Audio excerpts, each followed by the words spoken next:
A edificação da igreja prevista no projeto do Colégio Anchieta não chegou a ser iniciada.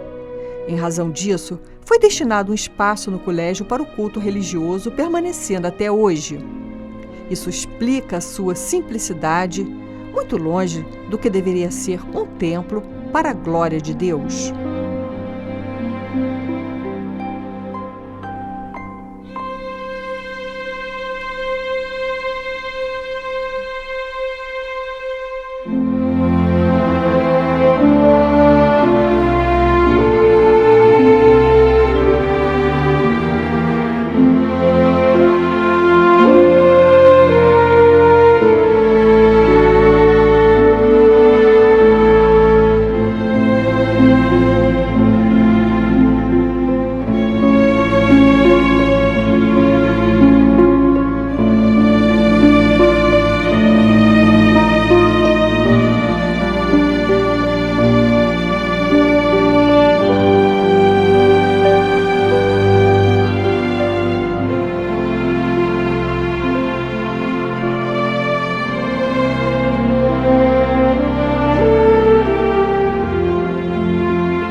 Preocupados em preservar a memória do colégio, a reitoria idealizou o Memorial do Colégio Anchieta.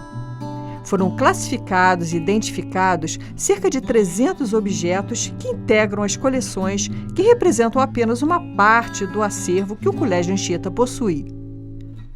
Inspirado no lema do colégio Fé e Ciência, o memorial abriga vestes e objetos de celebrações litúrgicas, como igualmente objetos utilizados pelos alunos em experimentações científicas, a exemplo dos utilizados no laboratório de física. A foto de 1886 da Casa Grande da antiga fazenda do Morro Queimado, onde os jesuítas se instalaram, é uma preciosidade. Igualmente, algumas imagens de fases da construção do colégio é um deleite ao visitante que nos faz refletir sobre a grandiosidade e ousadia do projeto. A cama em ferro, que seria do quarto de visitas, recebendo hóspedes ilustres, a exemplo de Rui Barbosa, compõe o acervo.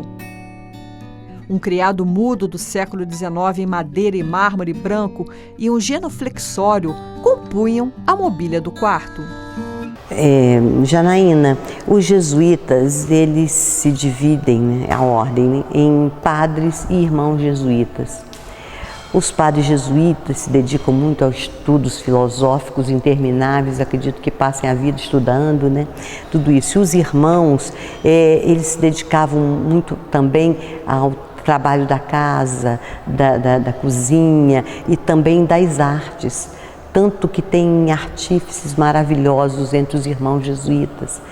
Mas isso aqui é uma prova bem bacana, né? Que eles pintavam com pincéis tão fininhos como fios de cabelo, para fazer o que a gente chama, né, na liturgia de conopeus, ou seja, os paninhos do sacrário, que guardam as hóstias. Olha os paninhos aqui, pintados ainda pelos irmãos jesuítas e por alguns padres jesuítas também. Tudo escrito em latim. Eu não sei se a câmera pode chegar, mas são tão bonitos. Tão bonitos aqui, ó. São esses paninhos do sacrário. Agora, quando eu chego nessa parte aqui, eu sempre fico me lembrando das grandes dificuldades que esses primeiros padres passaram.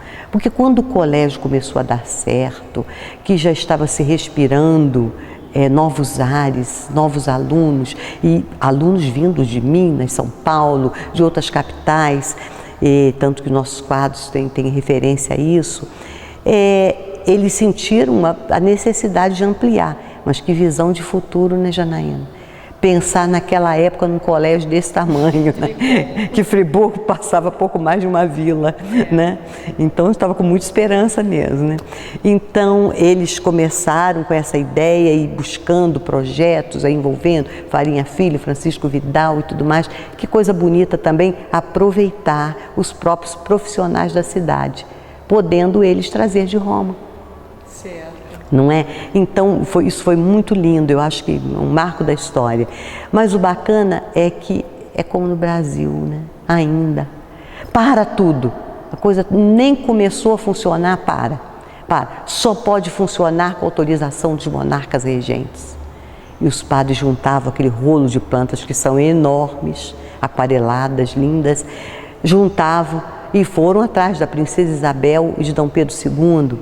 E lá eles olharam, receberam os padres com muita alegria e assinaram com votos de louvor. Aí voltaram animados, vamos funcionar, e o Carlos Éboli também pelo meio, adorando tudo e ajudando, incentivando esses padres a não desistir da luta para tudo de novo. Agora só com autorização de Roma. Não pode ter um colégio católico nessas serras sem autorização de Roma, do Papa. Foi mais difícil. Mais difícil ainda. Ele foi para Roma, ele esperou, ele tentou marcar, ele ficou lá. Ele só conseguiu que naquela apariçãozinha na janelinha do Papa, ele mostrou as plantas que ele queria falar. E o Papa o recebeu. O Papa era o Pio X. Né? O Papa Pio X recebeu, também assinou com votos de louvor as plantas e a possibilidade de funcionar esse colégio aqui, colégio com autorização do Papa também, né? E não só, acho que ele ficou com tanta pena do padre, que ele doou o seu retrato, a sua foto, e também, não sei, Janaína, você pode até aprofundar mais isso do que eu, acho que é o único colégio que tem nos seus guardados as vestes do Papa. Olha aqui. Exatamente. As vestes hoje do São Pio X. É interessante. Né? Muito interessante. Então, olha só, aqui está a veste completa, incluindo inclusive aquela capa que o Papa usa, que é a capa pluvial, que é tão difícil hoje, né? Nossa, hoje acho que até o Papa está dispensando, mas olha ali. É um acervo fantástico mesmo. Nunca imaginei que tivesse esse material aqui tão rico, né? Rico, né? São relíquias dos santos. Não só aqui são os santos jesuítas, mas nós temos dos santos mártires, dos santos de tantas paróquias, inclusive de Nova Friburgo, nós temos as relíquias. E esse papelzinho aqui, que parece um diplominha, né, é o certificado de autenticidade dado pelo Papa. Quer dizer, esses objetos, as pessoas entenderem, pertenceram a essas pessoas que foram, que se tornaram santos. Relíquias são fragmentos, né, bem pequenininhos mesmo, mínimos, dos ossos, dos tecidinhos das roupas com que eles foram sepultados. Isso forma uma relíquia. Chama relicários também. Exatamente. A gente tem aqui os relicários, tem uns cálices, parece cálice, mas não são. É no lugar onde que poderia estar a hoxa, está exatamente as relíquias dos santos. E também. Quais são os santos, por exemplo, que você tem aí? Vou dizer aqui, principalmente esse aqui, São José de Anchieta. Nós temos aí as relíquias de São José de Anchieta e aqui a carta do Papa. Nossa, uma preciosidade, né? O que contém aqui nessa relíquia dele? Restinhos da roupa e dos ossos. Fragmentos. É de José de Anchieta. São José de Anchieta. Então aqui a gente tem de São Luís Gonzaga, Santo Inácio de Loyola, aqui são santos jesuítas, mas temos de outros santos, muitas relíquias. Mas esse lugar aqui é pequeno para expor tanta coisa que a gente tem, principalmente em arte sacra. Aqui também, né, elementos de arte sacra que a gente tem, um ostensório, Isso geralmente é usado na procissão de Corpus Christi. Aqui um incensário, acendedor e apagador de velas. Isso aqui foi muito usado ainda durante muito tempo aqui. Exato, mas mesmo no colégio ele foi bastante usado também, né? Aqui olha que a preciosidade disso aqui também. Esses são 3 cálices comemorativos do aniversário do Colégio Anchieta. A cada aniversário tinha-se um cálice para comemorar. E esses aqui são os primeiros, os primeiros. O Anchieta, ele antigamente fazia muitas missas solenes e geralmente ao ar livre, essas missas. Talvez um número de pessoas, eu não sei, mas eu acho que eles gostavam tanto e apreciavam tanto e relatavam tanto natureza, muito, inclusive até os escoteiros também. Os escoteiros faziam seus acampamentos e no acampamento tinha missas. Então, a Jane mencionou o ostensório. Os primeiros tapetes de Corpus Christi, né, eram aqui no Colégio Anchieta. Era daqui que saíam, né, ali no pátio, procissões, no campão, né? No campo, E depois é que foi levado para a avenida por Dom Clemente, né, se eu não me engano. Isso mesmo. Então, antigamente era a procissão saía daqui. A procissão saía daqui. Aqui eram os tapetes, não eram na avenida ainda. E depois, na década de 70, é que eles descem para o centro. Isso aqui é um altar, né, pré-conciliar, e foi feito também pelos irmãos jesuítas. Isso era um tronco da fazenda que os jesuítas têm, né, até hoje em Monerá. Então foi um tronco, né, todo cuidado, e olha, não tinha nem tantas ferramentas, tantos recursos de arte, e ao mesmo tempo, olha só, que detalhes bonitos que eles criaram. Simples, mas muito interessante.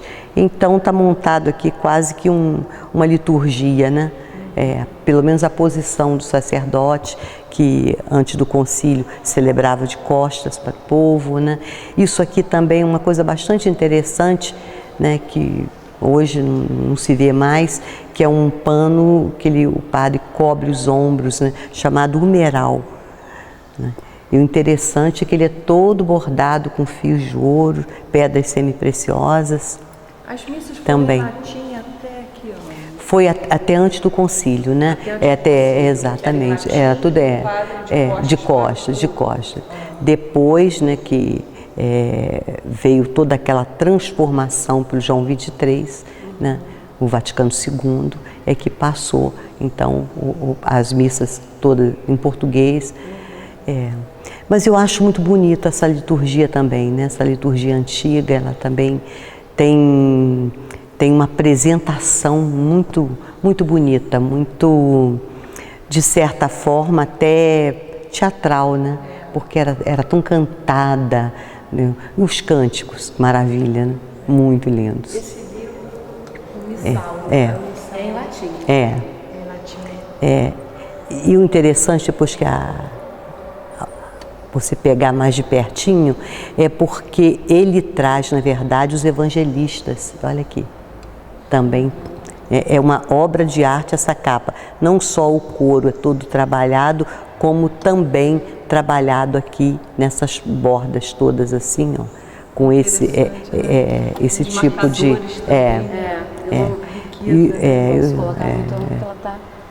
Mas ela é muito linda.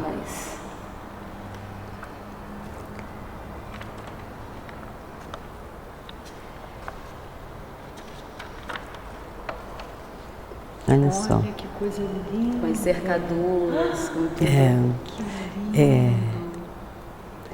todos eles, bem, naquela época isso era muito comum, né? Usar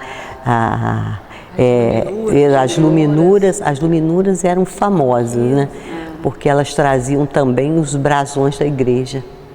Nossa, muito lindo.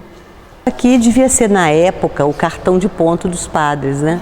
Quando o padre estava na casa, tudo quietinho. Quando o padre saía para fazer um passeiozinho, chegava a madeirinha para cá. Voltou o padre Vieira.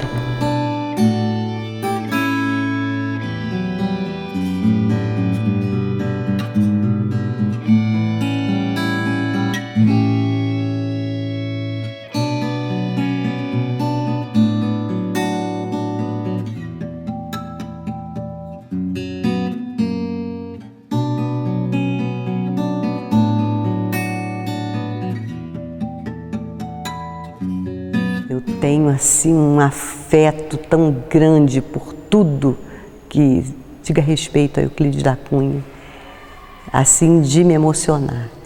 E mais ainda, eu acredito, né, ser a última visita dele, né, antes de morrer, foi aqui, o Colégio Anchieta. Ele veio porque ele colocou, na verdade, os 3 filhos aqui, e confiando, através de carta, a educação dos jesuítas. E o Quidinho, aqui é o Quidinho, filho do Euclides da Cunha. Todos fizeram parte da orquestra sinfônica que o Colégio Anchieta teve. Esse aqui é o Quidinho, Euclides filho, e aqui o Solon da Cunha, o filho dele, né? Ambos, né, assassinados, né, de forma muito cruel, né? Mas Euclides da Cunha tem uma carta muito linda de Euclides da Cunha aqui no Colégio Anchieta, onde o filho escreve para ele dizendo que não estava gostando porque ele recebeu uma dura punição de um padre de classe, um mestre de classe. E ele então responde, falou assim: se você, né, se você não tem, meu filho, a coragem de aceitar uma punição, nunca serás um homem valoroso. Né? Que bonito, né? Aí dizendo, os padres aí me representam. Aqui eles tinham uma reserva técnica bem grande de fósseis, de elementos indígenas, de trabalho indígena, de tribos que guardavam coisas ainda muito dos seus antepassados. E isso aqui eu fiquei também apavorada quando li bastante aí a respeito. Mas estava em casa, tem mais ou menos uns 2 anos, assistindo a um programa de Ana Maria Braga. E ela dizendo assim: eu estou aqui com esses senhores que são os caçadores do Bendengó. Falei, epa, conheço esse nome, né? Foi um meteorito, né, maior que caiu na Bahia, pesando 5 toneladas, e esse meteorito rachou, né? E as 2 partes estão no museu, mas eles estavam procurando os fragmentos do Bendengó. Olha onde eles estão. No Colégio Anchieta. No Colégio Anchieta, né? Eu estou vendo aqui essas peças, aqui eu já vi peças parecidas de artefatos indígenas, que deve ser para trabalho, né? Martelo. Mas aqui ainda é indígena, de uma tribo, Punamu, que trabalhava de uma forma, eu não sei, mas quando a gente encontrou até alguns registros do passado, que eles faziam isso debaixo da cachoeira. Trabalhavam as pedras, e que nós não temos, né, mas que algumas tinham feições humanas. Isso aqui era feito pelos alunos, a Aurora Colegial, primeira revista escolar, né, brasileira. Foi de que ano A primeira publicação foi eles fizeram uma que são dessas pequenininhas aqui, que saiu logo em 1889. Eles fizeram com muita dificuldade. E tudo em bico de pena, Essa, infelizmente, a gente não tem, mas eu cheguei, inclusive, a conhecer essa primeira revistinha. A partir de 1903, 1904, já começaram a trabalhar com tipos aqui no Colégio Anchieta. Foi montada uma tipografia em 1903. Eu acredito que ela até, para a época, bastante completa, porque essa tipografia que funcionava aqui, saíam também as informações para a estação ferroviária de Nova Friburgo. Então era aqui. Janaína, agora aqui tem uma história belíssima. Essa história aqui, belíssima. Eu sempre me emociono contar essa história, mas é uma verdade. E eu tive também a grata satisfação de ouvi-la do próprio filho do Galdino do Valle. Também, além de estar registrada no livro do Galdino do Valle. Qual deles? O Afrânio, né? O Afrânio. Pois é. E ele tinha uma memória fantástica, né? Fantástica. E quando ele falou para mim e me passou o livro e contou toda essa história, e eu já conhecia a história aqui do Colégio Anchieta, mas em tradição oral, né? Ia passando, padre por padre, mas é que o Dr. Galdino do Valle, aqui, conhecido aqui no Colégio Anchieta como Dr. Galdo, Ele vinha semanalmente aqui consultar os internos e os padres também. E isso graciosamente. Ele fazia isso. E aquela época era aquela época de mazelas, de tifo, de malária, tinham essas coisas todas, né? E ele foi chamado numa noite chuvosa para atender um rapazinho que estava passando muito mal. E ele veio aqui, consultou junto com o reitor, falou, não tem nada, é uma gripe e vai passar. Está só com a febre alta, deu remédio, medicou. Quando ele está saindo, ele olhou essa caminha e viu um garotinho totalmente retorcido, um cobertor, né, com muita febre. Ele falou assim, eu preciso atender esse menino, posso? O reitor falou, claro. Então essa cadeirinha é um genuflexório. Ela dobra, né, vira um genuflexório ou uma cadeira. Ele puxou essa cadeirinha, sentou. Quando consultou o menino, ele levantou e falou para o reitor, ele está morrendo. O reitor falou, não, faça tudo o que for possível, a família mora distante, tenta salvar. E ele ficou nesta cadeirinha 3 dias e 3 noites. Aqui. E aqui tinha um irmão chamado Irmão Brandão, que conhecia tudo a respeito de ervas medicinais. Então ele trabalhava tanto, que essa caminha aqui também dormiu o Rui Barbosa, mas essa história eu acho muito interessante, preciso contar primeiro. Então ele atendeu e no 3º dia ele falou assim, está fora de perigo. Levantou e falou para o reitor, posso ir para minha casa, o menino está bem. E foi para casa e o garotinho foi melhorando, mas muito franzino, muito magrinho ainda. Quando ficou melhor, o reitor falou assim, olha, você tem que ir à casa do Dr. Galdo, porque ele te salvou a vida, vai agradecer. Então ele foi, acho que levou uma lata de um doce qualquer para o Dr. Galdino, foi atendido, que lá na casa do Dr. Galdino ainda tem a salinha, né, que ele atendia. E falou assim, eu vim aqui porque o reitor falou que o senhor salvou minha vida, vim te agradecer. Ele falou assim, você não me deve nada, nem agradecimento. Eu fiquei na sua cama, porque enquanto você agonizava, eu vi uma coisa que eu nunca tinha visto, uma luz que saía dos seus olhos. E essa luz só te abandonou quando você melhorou. Você nunca pensou em seguir a missão religiosa? Ele falou, só o que eu tenho no meu coração, mas meus pais são muito pobres. Naquela época tinha que dar um dote, tinha aquelas coisas todas de enxoval, né? Ele falou assim, eu pago para você. E veio até o reitor, contou a história, o fato, e falou que, inclusive, estava disposto a pagar. O reitor falou, não, ele já é um padre da Companhia de Jesus. E eu fico imaginando se não fosse essa sensibilidade, essa espiritualidade desse grande médico Galdino do Vale, eu acho que o Brasil e o mundo, Nova Friburgo principalmente, desconheceria a genialidade, a bondade do padre Leonel Franca. Leonel Franca. Era ele.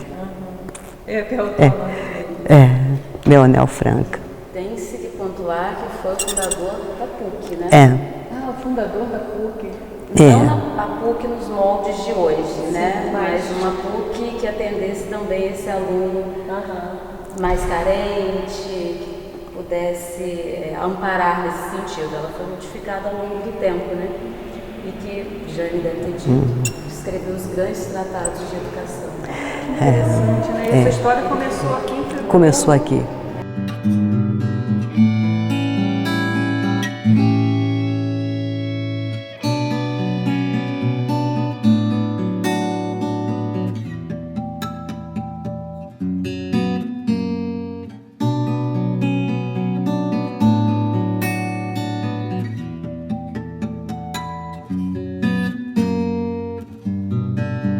Aqui tem o quadro, régua, apagador, isso tudo que está sumindo, né?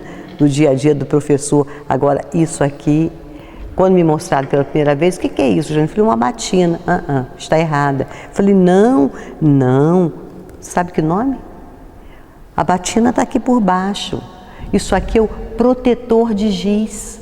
Agora você imagina como a pessoa saía de uma sala de aula com esse protetor de giz. É mais preto. Preto. E só podia ser preto. Centenário esse laboratório, mas quem ficou durante muitos anos à frente desse laboratório foi o professor padre, né, Maurício Ruffier, que muitos aqui em Friburgo ainda têm gratas lembranças dele.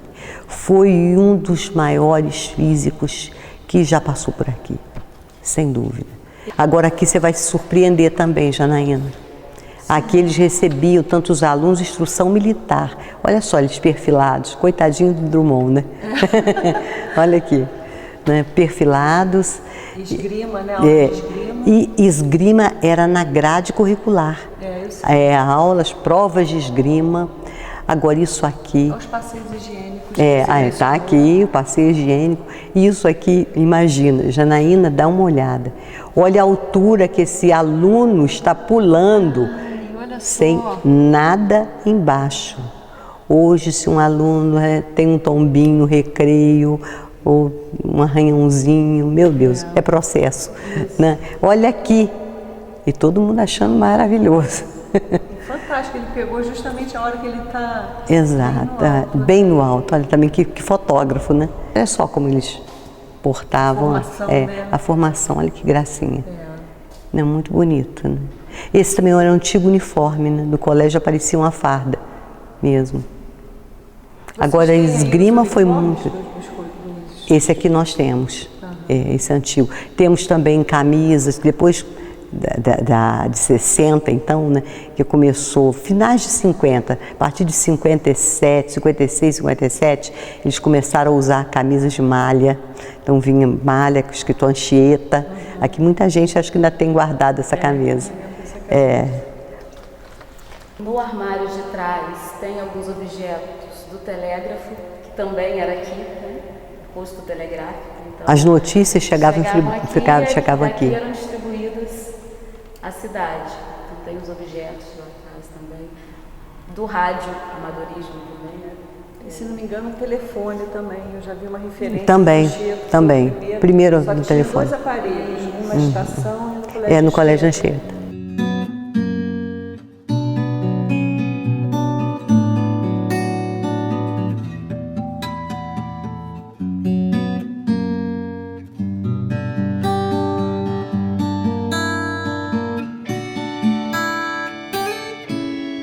Aqui é um jogo chamado bocha, que eles jogavam.